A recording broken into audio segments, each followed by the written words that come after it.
मेरा देखिए current affairs में कई सारी चीज़ें हैं। आज की डेट में अगर हम स्पेस की बात करें, यूनिवर्स की बात करें, तो यहाँ पर बहुत सारे इश्यूज हैं जिसमें डार्क एनर्जी है, डार्क मैटर है, अदर एनर्जी मटेरियल्स हैं, इनकी बहुत बात की जाती है। रिसेंटली इस पर बहुत ज़्यादा डिस्प्यूट चला है कि डार्क एनर्जी क्या होती है और डार्क मैटर क्या होता है। जैसे डार्क मैटर वर्ल्ड में सबसे एक्सपेंसिव बिकता है, तो डार्क मैटर क्या है, डार्क एनर्जी क्या है, अदर एनर्जी सोर्सेज क्या है, इन सब के बारे में बहुत सारी बातें की जाती है।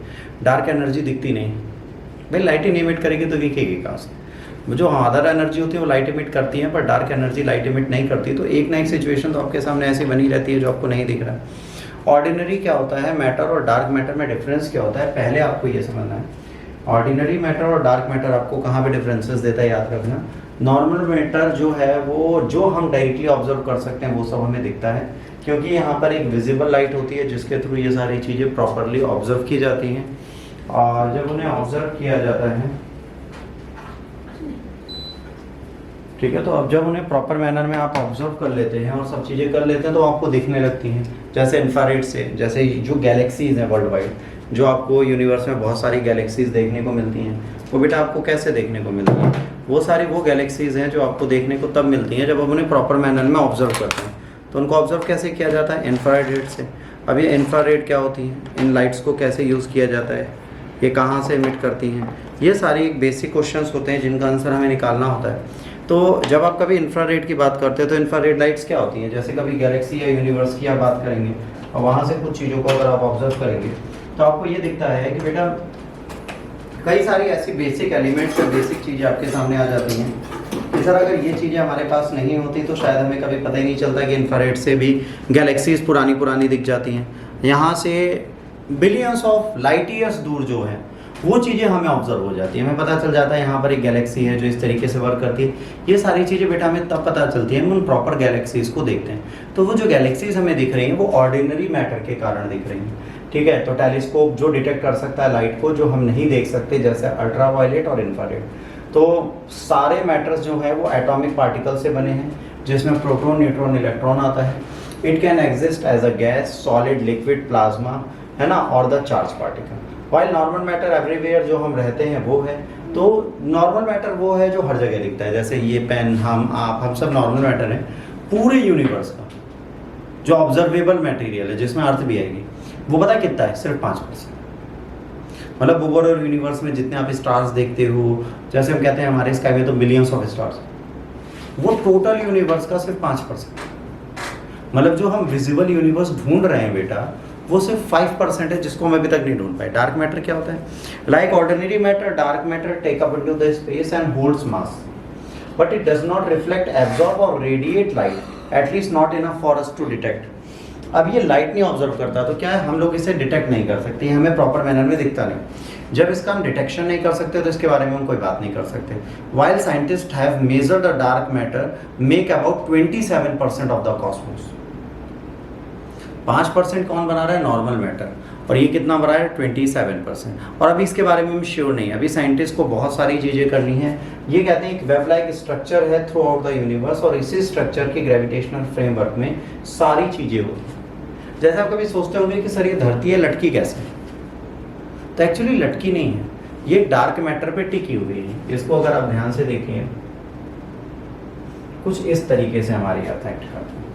और अभी ध्यान से देखेंगे जैसे सन है, देखिए ग्रिड किस चीज, ये ग्रिड ही है जो हमें दिखता नहीं। ये एक डार्क मैटर है जिसपे हमारी ग्रेविटेशनल जो फोर्सेस हैं उसने एक नेट टाइप का पूरे यूनिवर्स में बना रखा है। हर एक प्लेनेट उसी जगह स्टेबल है। धरती अपने एक्सेस पे घूम रही है, अपने रेवोल्यूशनरी पाथ पे घूम रही है, बट वो इधर उधर भागती नहीं है। उसका कारण ये वेब स्ट्रक्चर है। ये वेब स्ट्रक्चर जो है ये 27% है पूरे यूनिवर्स में। ये बहुत इंपॉर्टेंट चीज़ है जो हर जगह आपको दिखेगी। देखिए सन ज़्यादा भारी है तो उसके वेब स्ट्रक्चर का मास ज़्यादा है, वो ज़्यादा दिख रहा है। अर्थ थोड़ी छोटी है तो उसका वेब स्ट्रक्चर का मास अलग है। देखिए हर एक प्लेनेट का आपको वेब स्ट्रक्चर दिख रहा होगा। तो वेब स्ट्रक्चर हमें ऑब्जर्व नहीं होता, बट हम ये कहते हैं कि जो डार्क मैटर है वो वेब स्ट्रक्चर की तरह प्रॉपरली काम करता है। और ये मैटर सच में विजिबल ना होते हुए भी हमारे लिए बहुत ज़रूरी होते हैं। और यही हमारी यूनिवर्स का रियल बेस है। अगर इसको आप मिस कर जाएं, जैसे आपको सर कुछ होता ही नहीं है dark matter, dark matter, dark energy एक बहुत बड़ा वर्ल्ड है, इनको आप इग्नोर नहीं कर सकते। यूनिवर्स में जो अंधकार है वो अंधकार भी किसी ना किसी मैटर के चक्कर में, वो खाली स्पेस नहीं है। जैसे में क्या दिखता है, लाइट है, अब आप लाइट को ट्रैवल कर सकते हो, आप धूप में चल सकते हो, मैटर है वो, उस मैटर पे आप ट्रैवल कर सकते हो। वैसे डार्क भी एक मैटर है, ये डार्कनेस और यूनिवर्स की वो मैटर है, उसमें भी आप ट्रैवल करते हो। ट्रैवलिंग तो तब भी पॉसिबल है। तो मैटर के बीच से ट्रैवल करना मुश्किल नहीं है। तो ये कहना है कि वो वीकेंड है, वो खाली है, ये एक मिथ था जो यूनिवर्स में आज की डेट में बदलने की कोशिश की जा रही है। आज इस मिथ को पूरी तरह हम ओवरकम करने की कोशिश कर रहे हैं। हम कह रहे हैं ऐसा कोई मिथ है ही नहीं जो आप सोच रहे हो। कह रहे हैं डार्क मैटर डार्क एनर्जी दोनों सस्टेन करती है, और उसी पे आज की डेट में पूरे वर्ल्ड में क्या चल रहा है, द्वंद्व चल रहा है। ठीक, यहाँ तक ठीक है। अब आ जाओ स्टडी करना नेचर ऑफ डार्क एनर्जी, ये की इनसाइट है। अब देखिए डार्क एनर्जी कितनी है, 69%। ठीक, जो डार्क मैटर है वो 27%, 26 to 27% है, और जो नॉर्मल मैटर है वो 5% है। मतलब जो यूनिवर्स में हमें चीजें दिख रही हैं वो सिर्फ 5% विजिबल है, बाकी 26% तो जिंदगी में नहीं ढूंढ सकते, और 69% तो हम ऑब्जर्व ही नहीं कर सकते, क्योंकि धरती जहाँ टिकी है वो भी डार्क एनर्जी डार्क मैटर से बना हुआ है, बट वो हम ऑब्जर्व नहीं कर पा रहे क्योंकि हमें पता ही नहीं वो है। तो ये एक इशू हमारे साथ हमेशा चलता है। तो ये नॉर्मल मैटर है, ये डार्क एनर्जी है, और ये डार्क मैटर है। ये आपसे एग्जाम में पूछा जाए तो परसेंटेज आपको ग्राफ के थ्रू याद रखने, क्योंकि यही चीजें हैं जो आपके एग्जाम में काम आती है।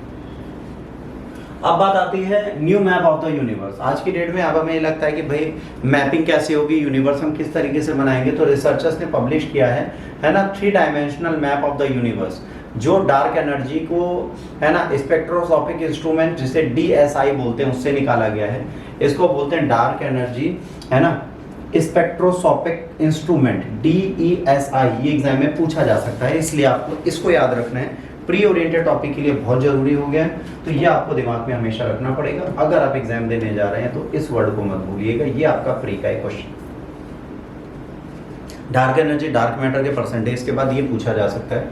अब सबसे इंपॉर्टेंट चीज ये है कि DSI is a unique piece of equipment one fitted over a telescope can capture light from 5000 galaxies at the same time.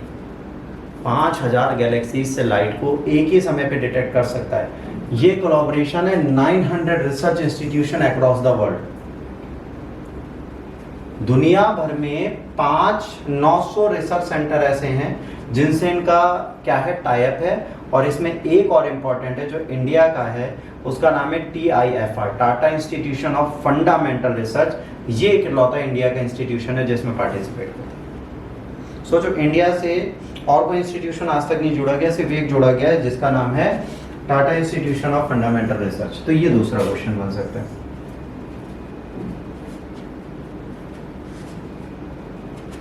अब using DSI which is mounted over the है ना मायाल 4 है ना metre telescope in Arizona United States. ठीक है, researchers have been able to measure light from 6 million galaxies, some of which existed as far as 11 billion years एगो।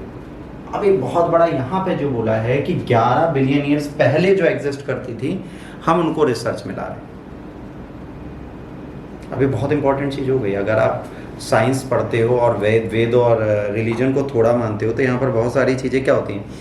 एक बार क्या हुआ था, एक बहुत सुंदर महिला थी जिनकी शादी हुई थी बलराम जी से। आपने सुना होगा बलराम जी का नाम। बलराम जी की वाइफ का नाम क्या है?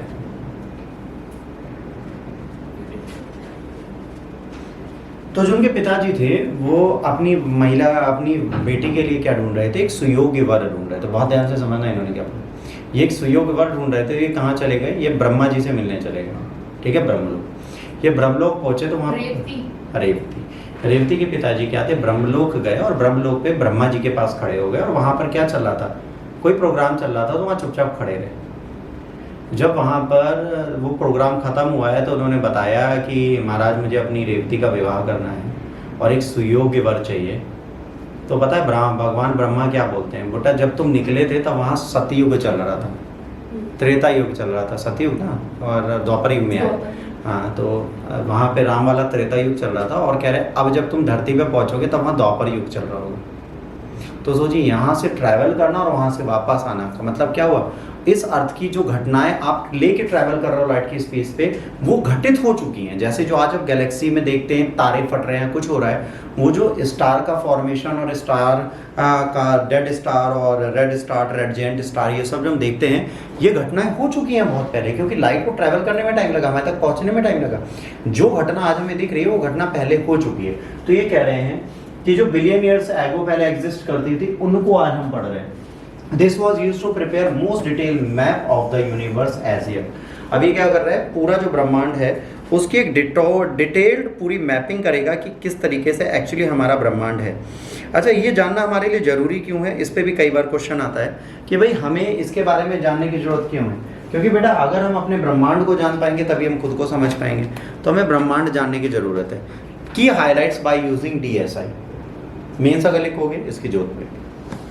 3D मैप ऑफ यूनिवर्स, अगर DSI को हम फॉलो करेंगे तो क्या होगा, DSI से हम क्या करेंगे, एक 3D पूरा यूनिवर्स का मैप बना देंगे हाई डिग्री ऑफ एक्यूरेसी के साथ। और 3D मैप यूनिवर्स का होगा जो आपको क्लियरली विजिबल होगा। मतलब ये गैलेक्सी, जैसे आपको आकाश गंगा की बात करें, मिल्की वे गैलेक्सी आपको पता है कैसी गैलेक्सी है, किस तरीके से रोटेशनल है, तो कोई गया थोड़े ना, लाइट रिफ्लेक्ट हुई, लाइट को हमने कैलकुलेट किया, उस हिसाब से हमने बना लिया।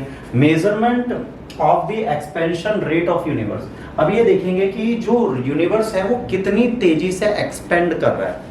और कितनी तेजी से एक्सपेंड करने का सिंपल सा मतलब है, कब ऐसा टाइम आएगा जब ये पूरी तरीके से डिस्ट्रॉय या डैमेज हो जाएगा। तो इन दोनों चीज़ों को मेजर करने की कोशिश भी इसी के द्वारा हम कर सकते हैं। इसके बाद व्हाट इज मायाला 4 है ना मीटर टेलीस्कोप। भाई ये भी एग्जाम में पूछा जा सकता है। अगर हम ऑब्जर्वेटरी की बात नहीं करेंगे तो प्रॉब्लम होगी।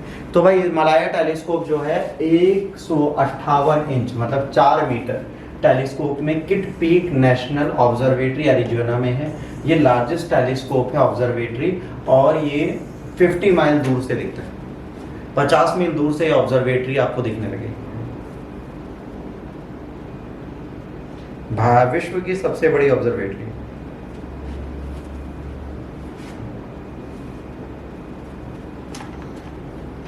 यहां तक लिख लो, उसके बाद कोई डाउट हो तो बताओ, फिर आगे चलो।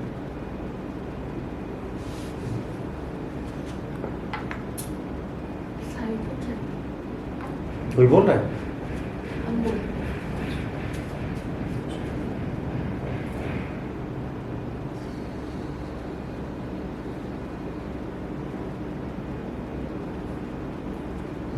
हो गया बच्चों?